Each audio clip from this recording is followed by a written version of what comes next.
হুজুর সাল্লাল্লাহু আলাইহি ওয়াসাল্লাম যখন কালিমা দাওয়াত দেন, পুরুষদের মধ্যে সর্বপ্রথম কালিমা গ্রহণ করেন আবু বকর সিদ্দিক রাদিয়াল্লাহু তাআলা আনহু।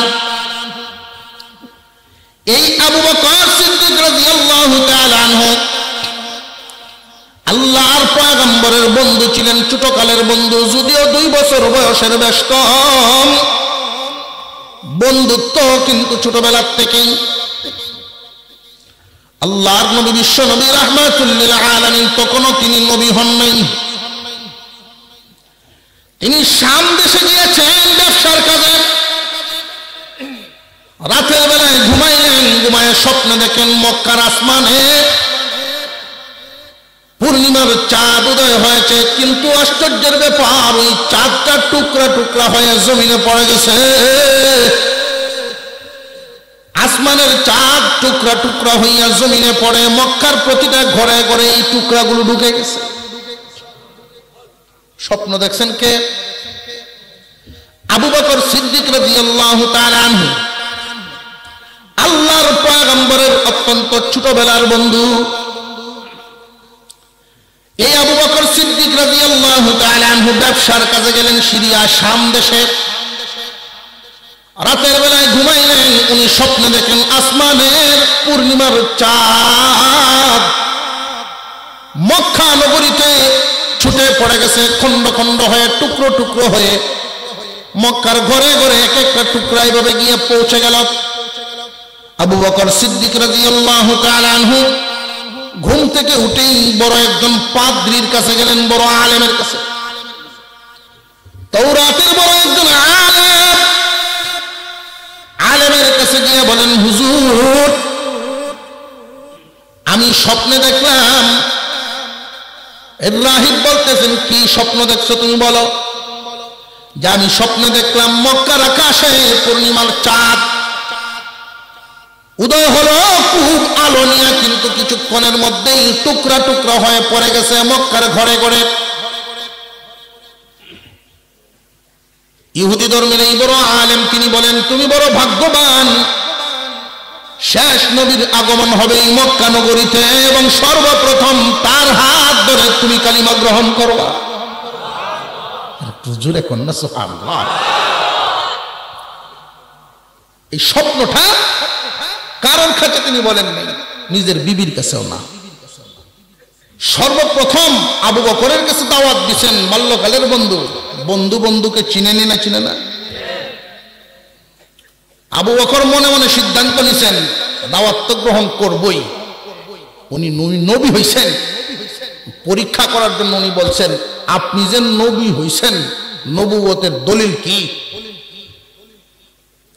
আমি যে আপনার এই কালিমা গ্রহণ করব, আপনি নবী, নবুয়তের দলিল কি?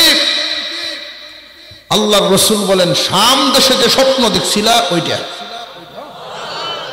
আর একটু জোরে কন্যা সুবহানাল্লাহ। আবু বকর সিদ্দিক রাদিয়াল্লাহু তাআলা আনহু ওই সময় তিনি মক্কার বাজারের একজন প্রসিদ্ধ ব্যবসায়ী ছিলেন। প্রত্যেকটা বাজারের মধ্যেই উল্লেখযোগ্য কয়েকজন ব্যবসায়ী থাকেন, না থাকেন না? সবাই কি সমান মানের ব্যবসায়ী না বেশ কম আছে? আবু বকর সিদ্দিক রাদিয়াল্লাহু তাআলা আনহু উল্লেখযোগ্য একজন ব্যবসায়ী ছিলেন সারা মক্কা বাজারে। কিন্তু যেই দিন থেকে কালিমা গ্রহণ করে মুসলমান হয়ে গেলেন, আবু বকর সিদ্দিক রাদিয়াল্লাহু তাআলা আনহু ব্যবসায় সময় দেন 6 ঘন্টা, দাওয়াতে সময় দেন 6 ঘন্টা। হুজুর সাল্লাল্লাহু আলাইহি ওয়াসাল্লাম জানায় দিয়েছেন, আবু বকর, তোমার উসিলায় যদি আর একজন দিনদার হয়ে যায়, সে জিন্দেগিতে যত নেকি অর্জন করবে সম পরিমাণ সওয়াব আল্লাহ তোমাকেও দিবে।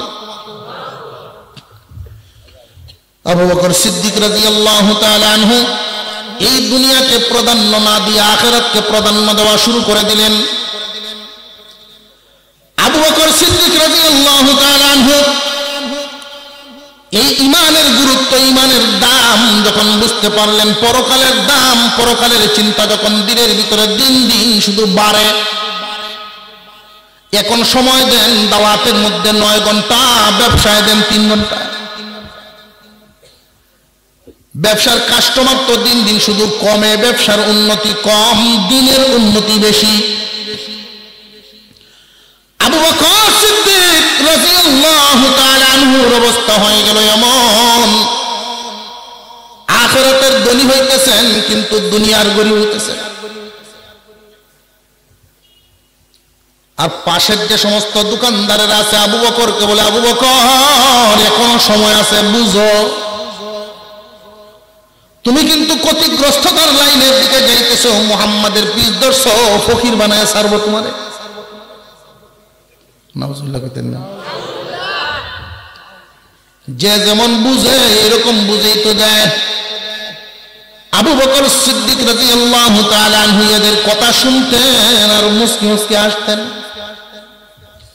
রে দুনিয়াবাসী, এই দুনিয়ার চিন্তায় কেউ হইল দুনিয়ার বড়, কেউ হইল আখিরাতের বড়,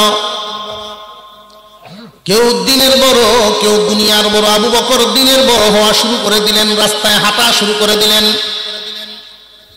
এইভাবে দিন যাইতে যাইতে উনি যে 3 ঘন্টা সময় দোকানদারি করেন, যা বেচা কেনা করেন, এই টাকাগুলো দিয়েও নতুন করে মাল আনতে পারেন না। কারণ আবু বকর তো এমন একজন মানুষের নাম, ইসলাম নামক গাছের গোড়ায় অনেক পানি ঢালছেন। আবু বকর যেই পরিমাণ পানি ঢালছেন, আল্লাহর পয়গম্বর বলেন আবু বকর সিদ্দিক রাদিয়াল্লাহু আনহুর বদলা আমি মুহাম্মদ দিতে পারি নাই, বদলা দিবেন আল্লাহ। দিন যাইতে লাগলো, দিন যাইতে যাইতে হঠাৎ একদিন ওনার বাজারে এই ব্যবসা বিক্রি করার উপক্রম হইল।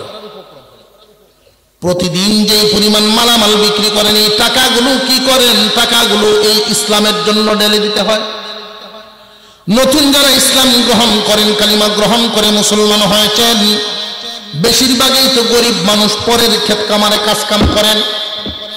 আল্লাহর পয়গম্বরের সাহাবীরা এই ঈমান গ্রহণ করার কারণে, ঈমান হেফাজত করতে গিয়া, এই ঈমানের উপরে টিকে থাকার জন্য কি পরিমাণ নির্যাতনের শিকার হয়েছেন। পরের বাড়িতে কাজ করেন, পরের বাড়িতে কাজ করেন, সন্ধ্যাবেলায় যখন টাকা দেওয়ার কথা, এই টাকাটার দেয় না যে তুই মুহাম্মাদের দলের লোক, এখনো সময় আছে, কালিমা ছেড়ে দেয়, আমাদের বাপ-দাদার ধর্মের উপরে চলে আয়, ডাবল দিব, ডাবল ডাবল বেতন দিব। আল্লাহর নবীর সাহাবীরা বেতন ফলায় রেখে চলে আসতেন, দরকার নাই, দরকার নাই।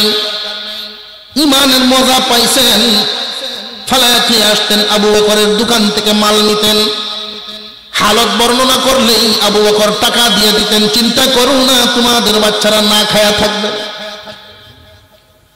আবু বকর সিদ্দিক রাদিয়াল্লাহু তাআলা আনহুর ব্যবসার মাল এইভাবে নতুন নতুন মুসলমানদেরকে দিয়েছেন, বিপদে মানুষের পাশে দাঁড়াইছেন। হঠাৎ করে একদিন এই দোকানটাই বিক্রি করার অবস্থা এসে গেল।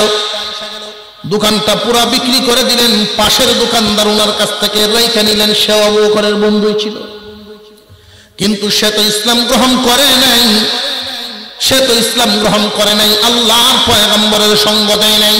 সে এখন উঁচা গলায় বলা শুরু করে দিল, রে আবু বকর, আমি লাভবান, কিন্তু তুমি ক্ষতিগ্রস্ত হয়ে গেছ।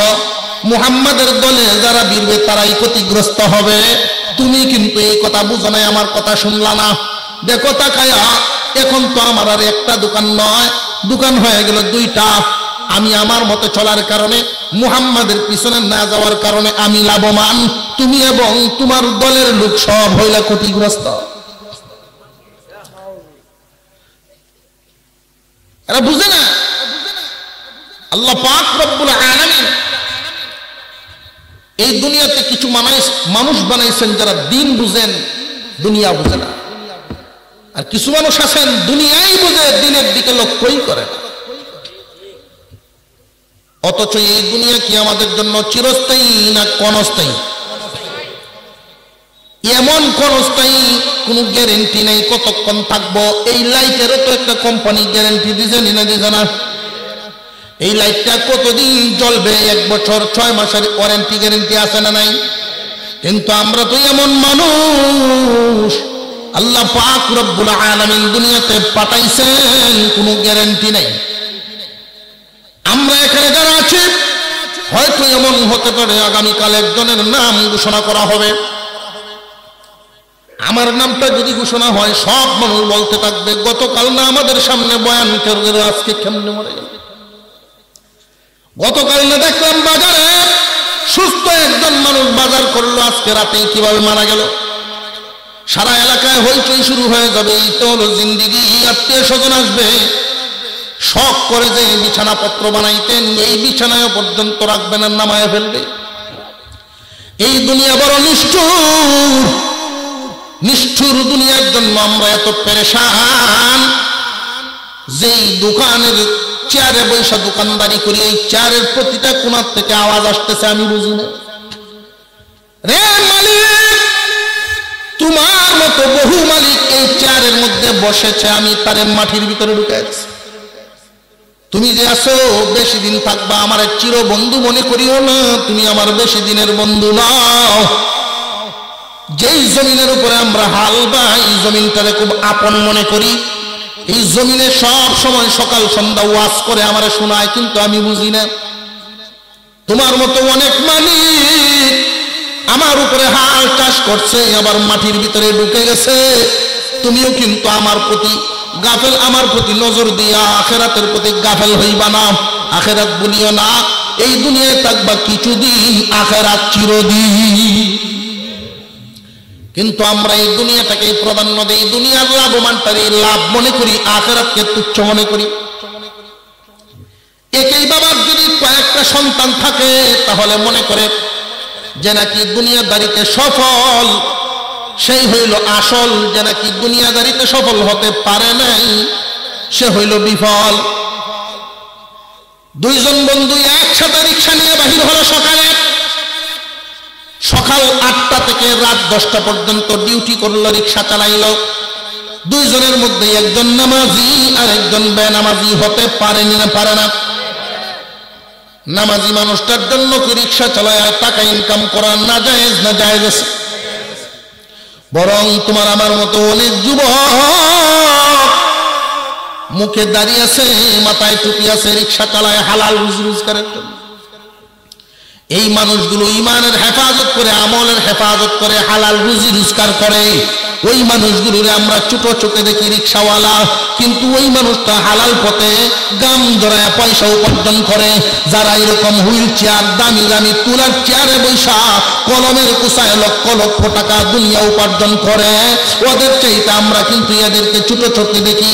কিন্তু আল্লাহর নজরে তুলার চেয়ারে বৈশা কোটি টাকা কামানেওয়ালা লোকটার দাম নাই, কিন্তু ওই রিক্সাওয়ালার দাম আল্লাহর কাছে আছে। ওই মানুষগুলো বলতেছে আবু বকর ক্ষতিগ্রস্ত, আবু বকর ক্ষতিগ্রস্ত। আবু বকর সিদ্দিক রাদিয়াল্লাহু তাআলা আনহু মনে খুব কষ্ট পাইলেন। আল্লাহর পয়গম্বরের সামনে গিয়ে বলেন, নবীজি বাজারে হইচই শুরু হয়ে গেছে, আমি দোকানটা বিক্রি করলাম গো পয়গম্বর। যে দোকান বিক্রির টাকা কই? আবু বকর বলেন, কাজে লাগাইয়া দিছি। কি কাজে লাগাইছো? যেখানে লাগাইলে শুধু বারে আর বারে। ইসলাম গ্রহণ করেছেন হযরত বেলাল।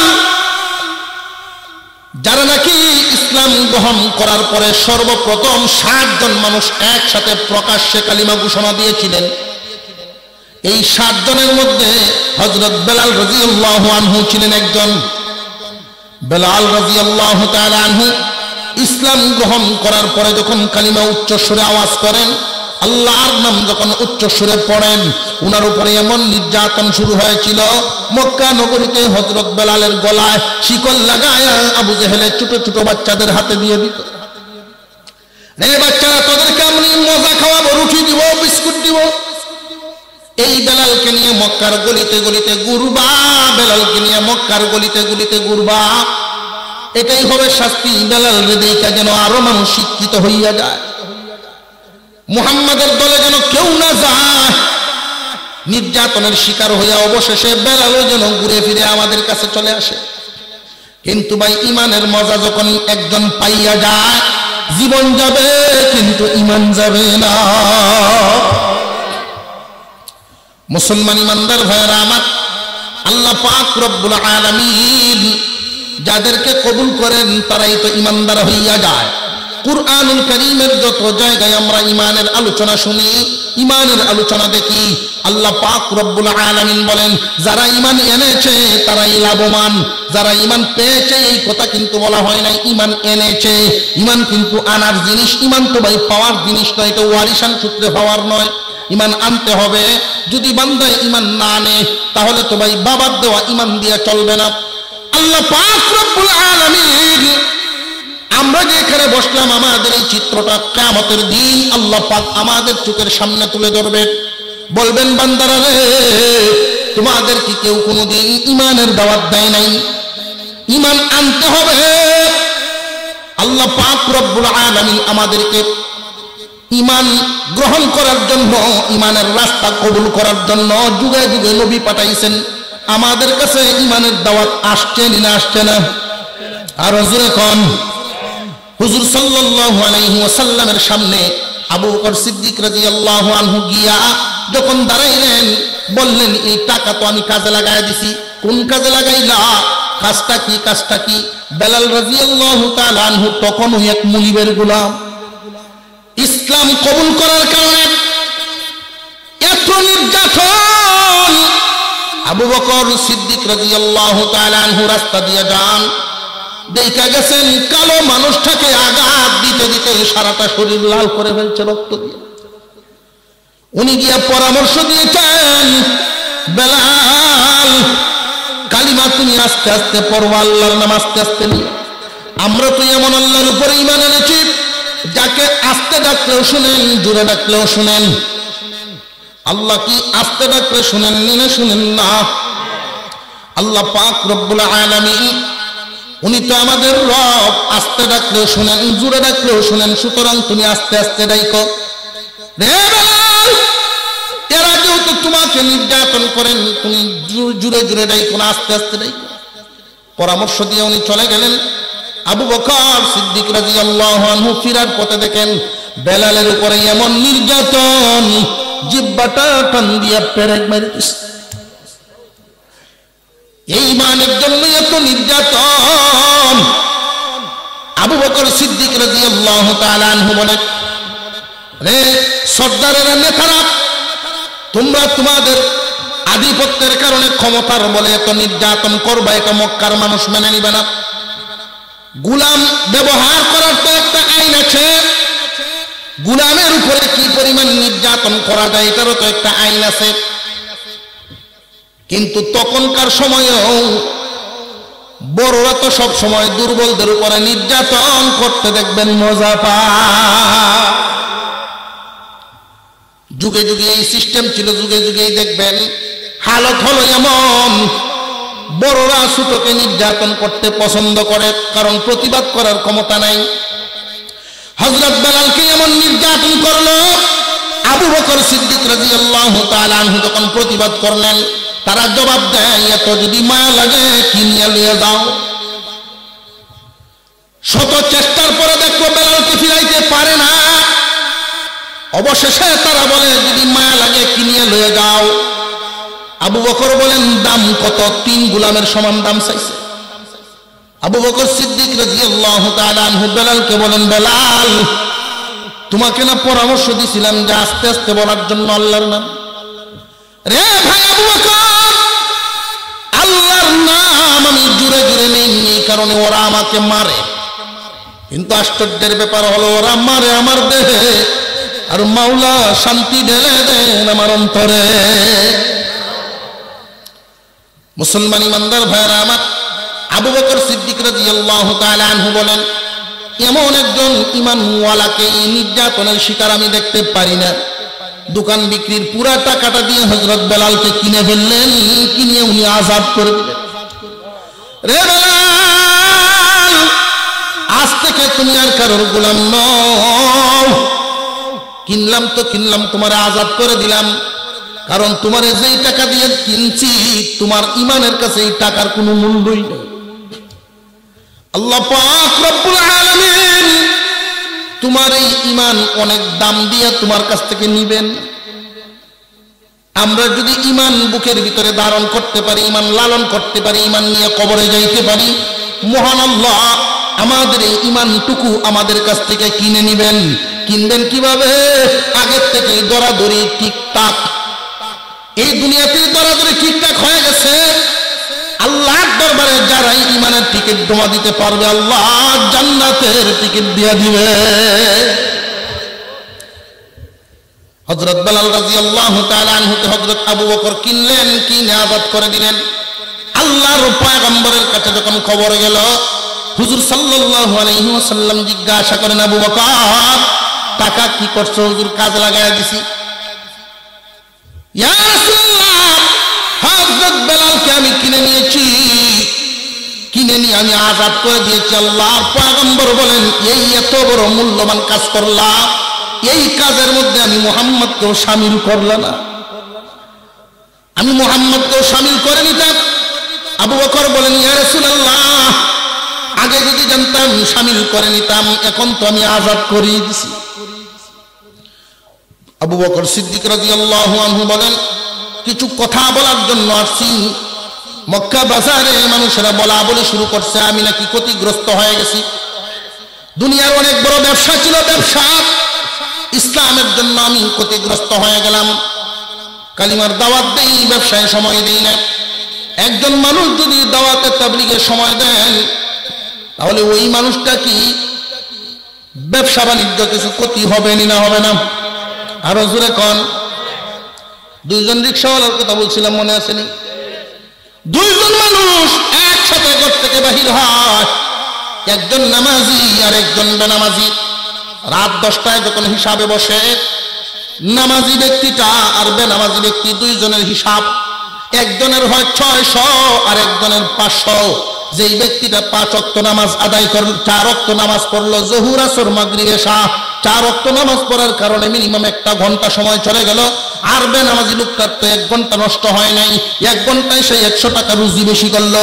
রাতের বেলায় হিসাব মিলায় বেনামাজি নামাজিরে কয়, রে নামাজি, বেঁচে থাকলে নামাজ সারা জীবন ভরণ দেব। কয়নি না? কয় না? তবলিগ আজগা টিনের ঘর ভাঙ্গে হরতাছে, তুই তবলিগ আজগা দেখছে? রাইতে দিনে পরিশ্রম করিয়া লাল লাল মঞ্জেছি। এই দালান কি ভাই চিরস্থায়ী না ক্ষণস্থায়ী? তো উনি দাওয়াতে তাবলিগে গিয়ে যে কাজ করতেছেন ওইটা কি ক্ষণস্থায়ী না চিরস্থায়ী? আমরা সব উল্টা বুঝতেছি, উল্টা হেফাজত করি, উল্টা মালের হেফাজত। দুনিয়া নিয়ে পেরেশান। আল্লাহ তো বলছেন দুনিয়া নিয়ে তোমরা পেরেশান হইও না, দুনিয়া বানাইছি তোমাদের জন্য, তোমরা বানাইছি আখিরাতের জন্য। আল্লাহ পাক রব্বুল আলামিন হুজুর সাল্লাল্লাহু আলাইহি ওয়াসাল্লামের এই সাহাবীর কথা শুনছেন না শুনছেন না? আবু বকর বলেন, ইয়া রাসূলুল্লাহ, ওই মানুষগুলো বলতেছে আমি নাকি ক্ষতিগ্রস্ত হয়ে গেছি, আপনি কি বলেন? আল্লাহর পয়গম্বর বুঝাইতে চাইছেন, আবু বকরকে সান্ত্বনা দিতে চাইতেছেন। এই মাত্রই শোনা যায় জিবরাইলের আগমনের আওয়াজ। আর একটু জোরে কন্যা সুবহানাল্লাহ। ওয়াল আসরি ইন্নাল ইনসানা লাফি খুসর ইল্লাল্লাযীনা আমানু ওয়া আমিলুস সালিহাতি ওয়া তাওয়াসাউ বিল হাক্কি ওয়া তাওয়াসাউ বিস সাবর। আল্লাহ পাক রব্বুল আলামিন জিবরাইল আলাইহিস সালামকে পাঠায়া দিলেন। জিবরাইল আমিন এসে বলেন, পয়গম্বর আপনি কিছু বলবেন না, বলছেন তো আল্লাহ। সুবহানাল্লাহ। ঘুমে ধরতেছে আপনারা, গেলা গেলা ঘুমো আসে বোধ, গেলা গেলা সজাগ নাই, আর তুলে গুড়ায় ফেসায় কই।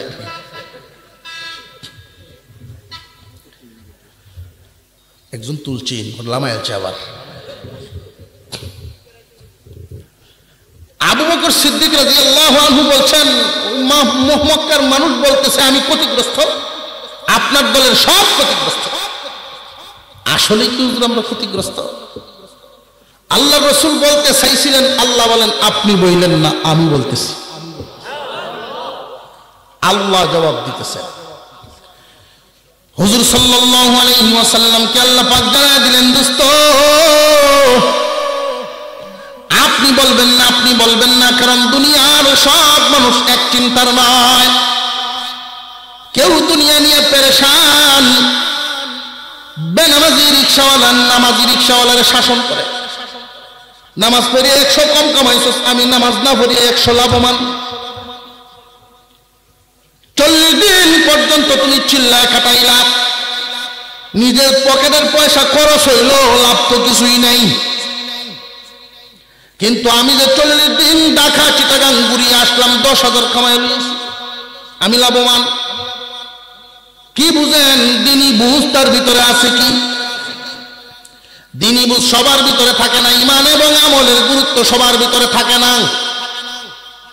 হুজুর সাল্লাল্লাহু আলাইহি ওয়াসাল্লামের সাহাবী আবু বকরের কথার জবাবে মহান আল্লাহ পাক রব্বুল আলামিন প্রথমে কসম খাইলেন, ওয়াল আসর, আসরের সময়ের কসম।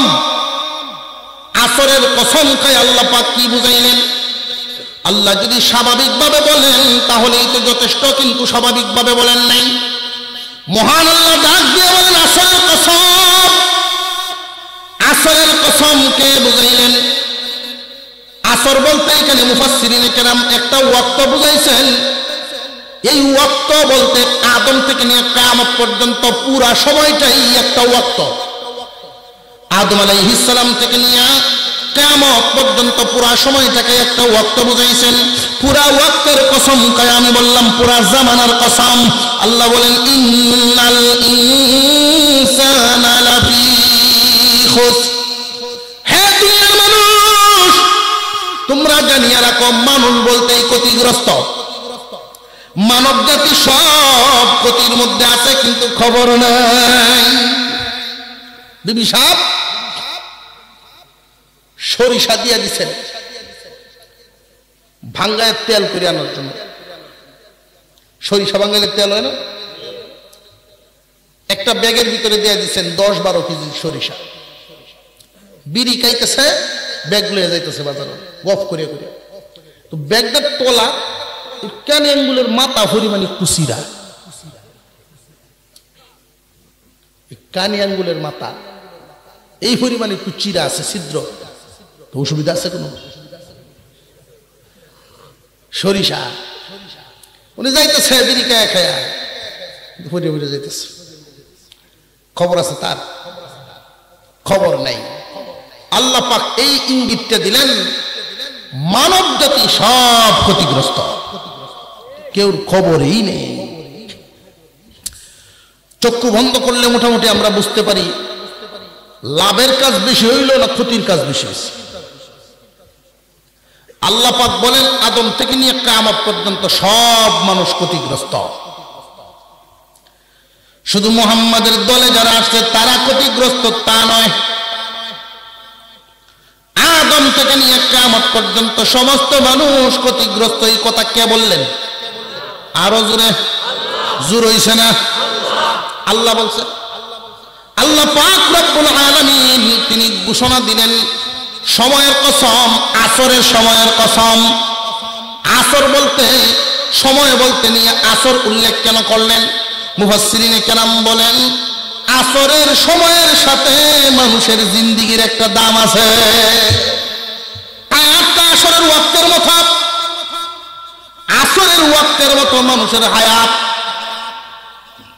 24 ঘন্টার মধ্যে দেখবেন আসরের টাইমটা সাংঘাতিক ব্যস্ততম সময়। পুরুষদের জন্য বাজারে যাওয়ার টাইম, মহিলাদের জন্য রান্না বান্নার টাইম, যুবক যুবতী যারা আছে এর জন্য একটু ঘোরাফেরা খেলাধুলার টাইম। ঠিক না বেঠিক? আমরা এক হিসাবের দ্বারা এক মুরিদ, বড় একজন আলেম ছিলেন আমাদের রাজনগরী, হুজুর দেওবন্দের আলেম। শাইখের কাছে গিয়া বলেন, হুজুর 5 ওয়াক্ত নামাজ তো পড়ি ঠিকই, কিন্তু আসরের নামাজটা আমার একটু অসুবিধা হয়। কেন? আমি তো ভেজ কাঁচামরিচের দোকানদারি। আর পেঁয়াজ কাঁচামরিচ আদা রসুন এই টাইমটার মধ্যে বেচা কেনার বেশি হয়। এটাকে এই টাইমে বেচা কেনার টাইমটা ধুম পরে বেচার কাস্টমারের অভাব নাই। এই টাইমে আমি নামাজ গেলে গা হুজুর 200-500 টাকা বেচা কেনা নষ্ট হয়ে যাবো। কারণ এই কি করা, এই আসরের মাগরিবের সাথে হলে হতো না। আর যদি মাগরিবের সাথে পড়লে না হয় তো জরুরতে হলো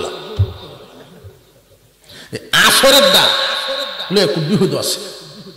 তো হুজুর কিছুক্ষণ ফান টান খাইছেন, এর কথা শুনতেছেন। হুজুর এমনই ছিলেন, এমন এক কথা কইতেন, বাবারে বাবা এমন কথা কইতেন, কেউ বিবিরে তালাক দিয়ে যদি যাইতো হুজুর ফাও ধরে হুজুর একটু বাউ করে দেন, একটু বাউ করে দেন। হুজুর কিন্তু কয়টা কইসস, পরিষ্কার হয়েছি হুজুর, পরিষ্কার হয়েছি, সাইডে দিছি হুজুর, বাকি নাই কিচ্ছু, এরপর বাউ করে দেন। আমনে চেষ্টা করলে ভালো হয়ে গেছে, আমি চেষ্টা করলে ভালো হুজুর, আমি চেষ্টা করলে পারাম, পুরান কিটা আমার বাপে এমনি কথা। তো হুজুর একটু চা এর গাঢ় বড়াই দিচ্ছে, একটু 60 আনছে, চেষ্টা করলে পারবে, একটু 60 আনছে চেষ্টা করলে পারবে, দেখ হুজুর এইটা কিভাবে সম্ভব, তোর যেমন এটা সম্ভব না আমারও এটা সম্ভব না।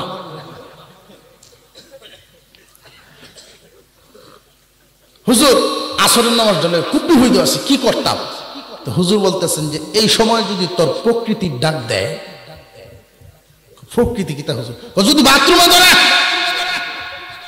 করতে এত হুজুর যাওনি লাগবো দেখ কোন রকম সিপে চাপে নেই থাকি তারস না হুজুর যাওনি লাগবো বলি এই জরুরত বুঝস, এই জরুরত বুঝস না কেন লাগিল হুজুর বুঝেছি আর লাগতো না। আসরের টাইমটা সাংঘাতিক ব্যস্ততম সময়। এই টাইমটার মধ্যে আসরের সময়টা কোন দিক দিয়ে চলে যায়, দোকানদার বেচা কেনায় লিপ্ত, আসরের নামাজ চলে যায় খবর নেই। যুবক ছেলেরা ব্যাট বল নিয়ে দৌড়াদৌড়ি, আসরের নামাজ কোন দিক দিয়ে চলে গেল খবর নেই। মহিলা মা বোনরা আসরের টাইমের নামাজটা আদায় করতে খুব কষ্ট হয়, তরি তরকারি ব্যবস্থা করা, কাপড় চোপড় গুছায় ঘরে আনা, উঠান বাড়ি ঝাড়ু দেওয়া, সাংঘাতিক ব্যস্ততম সময়। দুনিয়ার ব্যস্ততার ভিতরে ফেলায় টাইমটা চলে যায় খবর নেই। মানুষ আসতো একা, যাইবাও একা, মাঝখানে একটা রঙের বাজারের ভিতরে লোকাল, তুমি রঙের বাজারে ঢুইকা একজন আর একজনের সাথে মহব্বত হয়ে গেল, স্বামী স্ত্রী সংসার, ছেলে মেয়ের বাজার, এইটা নিয়ে তুমি ব্যস্ত হইয়া আসল ভুলে গেছ। আল্লাহ পাক রব্বুল আলামিন আসরের কসম কায়া বুঝাইলেন, তামাম জগতের কসম, আদম থেকে নিয়ে কিয়ামত পর্যন্ত পুরা সময়টার কসম খায় আল্লাহ বলেন, ইন্নাল ইনসানা লাফি খুসর, মানব জাতি বলতেই ক্ষতিগ্রস্ত, কিন্তু কারোর খবর নেই। সবাই নিজেকে লাভবান মনে করে, সবাই নিজেকে লাভবান মনে করে, কারণ এই দুনিয়ার যা কিছু আছে সব আমার। দোয়া হুজুর দোয়া করেন, এই দোকানটি, এই 10টা দোকান হয়ে গেছে আমার, ডাইনে বামের জায়গা জমি দিও আমার, এই গড়ও করিয়েছি, ছেলে মেয়ের বিয়া শাদী করাইছি, এখন তো আর আপত্তি কিছু নাই, সবটি আমার, সব আপনার আল্লাহর কুন্ডা। ও আল্লাহ আইন দেখো নিয়ে একটু জায়গা লেখো, এই যে 3 শতাংশ জায়গা আল্লাহর আগে আসিন না, গত বছর আমার চাচাতো ভাইয়ে দিছে মসজিদ বানানোর জন্য। আমি বললাম তাহলে তো আপনার দেশ আল্লাহ খুব সাংঘাতিক অভাব, আল্লাহর কিছু নাই, সব আপনারা। এই দুনিয়ার সব কিছু আমাদের জন্য কে দিছে? আর জোরে কর, এই জীবনটা কার? আমি কার? এই মালামাল সব আমি, যা খাইলাম, যা পড়লাম, যা দান করলাম, এইগুলো শুধু আমি টাচ করতে পারি, এছাড়া সব পরে থাকবে, খবর নেই। আল্লাহ পাক বলেন, নিজে নিজেকে লাভবান মনে করা শুরু করবে, সব নিজের নিজে লাভবান মনে করবে, আমি ভালো, আমি ভালো। আল্লাহ বলেন, কসম খায়া বললাম, কসম খায়া বললাম, কসম খায়া বললাম, সব ক্ষতিগ্রস্ত।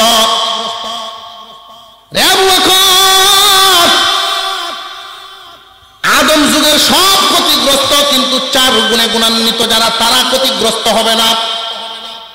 নূহ আলাইহিস সালামের যুগের সব মানুষ ক্ষতিগ্রস্ত, কিন্তু 4 গুণে গুণান্বিত মানুষগুলো ক্ষতিগ্রস্ত হবে না। মুসা আলাইহিস সালামের জামানার সব মানুষ ক্ষতিগ্রস্ত, কিন্তু 4 গুণের অধিকারী যারা তারা ক্ষতিগ্রস্ত হবে না। মুহাম্মদুর রাসূলুল্লাহ সাল্লাল্লাহু আলাইহি ওয়াসাল্লামের যুগের সব মানুষ ক্ষতিগ্রস্ত, কিন্তু 4 গুণে গুণান্বিত যারা হবেন তারা ক্ষতিগ্রস্ত হবে না।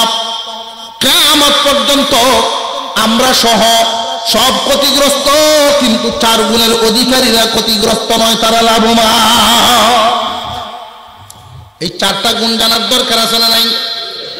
1 নাম্বার, ইল্লাল্লাযীনা আমানু ওয়া আমিলুস সালিহাত ওয়া তাওয়াসাউ বিল হাক্কি ওয়া তাওয়াসাউ বিস সাবর।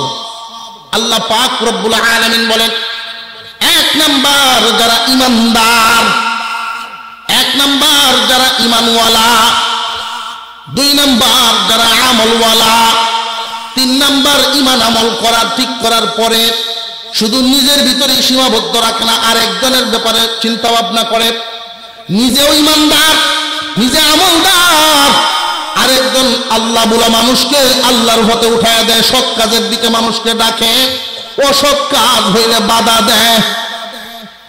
সৎ কাজের আদেশ দেওয়া, অসৎ কাজে বাধা দেওয়া। একজন মানুষ যদি নিজে ঈমানওয়ালা হয়, আমলওয়ালা হয়, সৎ কাজে আদেশ, অসৎ কাজে বাধা দানকারী হয়, তখনই দেখবেন ওই মানুষটার উপরে চতুর্দিক থেকে বৃষ্টির মতো বলা মুসিবত আসা শুরু হয়ে যায়। আল্লাহ পাক রব্বুল আলামিন ওই সমস্ত মানুষদেরকে পরামর্শ দেন, ওয়া তাওয়াসাউ বিস সাবর। হে দুনিয়াবাসী, সব মানুষ ক্ষতিগ্রস্ত, কিন্তু 4 গুণে গুণান্বিত যারা হবে তারা লাভবান, তারা ক্ষতিগ্রস্ত নয়, তারা সফল। 1 নম্বরে ঈমানওয়ালা। আবু বকরের ঈমান আছে না নাই? দুর্বল না সবল? 2 নম্বরে আমলওয়ালা। 3 নম্বর হলো সৎ কাজের দিকে মানুষকে ডাকা, অসৎ কাজে বাধা দেওয়া। এই 3টা গুণ যখন মানুষের মধ্যে এসে যায়, আল্লাহ পাক রব্বুল আলামিন তাদেরকে আগেই পরামর্শ দিয়ে দেন, হে দুনিয়ার ঈমানদার, তখনই ঈমান আমল হেফাজত করা তোমার জন্য আগুন লইয়া দাঁড়ায় থাকার চাইতে কষ্ট হবে। তুমি যখন ঈমানের হেফাজত করবা, আমলের হেফাজত করবা, আরেকজনকে সত্যের দিকে ডাকবা, সৎ কাজে আদেশ দিবা, অসৎ কাজে বাধা দিবা, তখনই দেখবা চতুর্দিক থেকে মুনাফিকেরা, চতুর্দিক থেকে কাফিরেরা, বেদিনরা, বিভিন্ন দলের এজেন্ডা বাস্তবায়নকারীরা তোমার উপরে বিভিন্ন ধরনের নীল নকশা আঁকতে থাকবে। জেল জরিমানা, জেলের হুমকি, দর দমক, বহু ধরনের নির্যাতন তোমার উপরে আসবে। এই জমিনের মধ্যে অনেক মানুষ ঈমান আমল ঠিক করা, ঈমান আমল ঠিক করছে, সৎ কাজের আদেশ দিতে গিয়ে জেলের ভিতরে ঢুকছে। আরো জোরে কোন আছে না নাই? আল্লাহ পাক আগের থেকে উনি সতর্ক করে দিয়েছেন, ওয়া তাওয়াসাউ বিল হাক্কি ওয়া তাওয়াসাউ বিস সাবর। হকের কথা যখন বলবা, হকের পথে যখন চলবা, তখন তোমার উপরে মুসিবত আসবে, তখন সবর করো, আমি আল্লাহ তোমারে সফলকারীদের কাতারে নাম লিখায়া দিব। মুসলমান ইমানদার ভাইরা আমার, ইমানের পরীক্ষা ক্রমে ক্রমে ইমানের পরীক্ষা সামনে সামনে আসবে, তবু কিন্তু আগুন হাতে নিয়ে দাঁড়ায় থাকা সহজ হবে, শুধু হাতটা পুড়বে। কিন্তু এমন একটা সময় আসবে, এই আগুন তো দেখা যায় তোমার হাত পুড়তেছে, কিন্তু শয়তান তোমার এমন একটা যুগে দাঁড় করে দিবে, এমন এক হালতের সম্মুখীন করে দিবে, ঈমান চলে যাবে, চোখেই দেখবা না। সকালে একবার ঈমান চলে যাবে, খবর থাকবে না, বিকালে ঘুমাইবার আগে ঈমান চলে যাবে, খবর থাকবে না।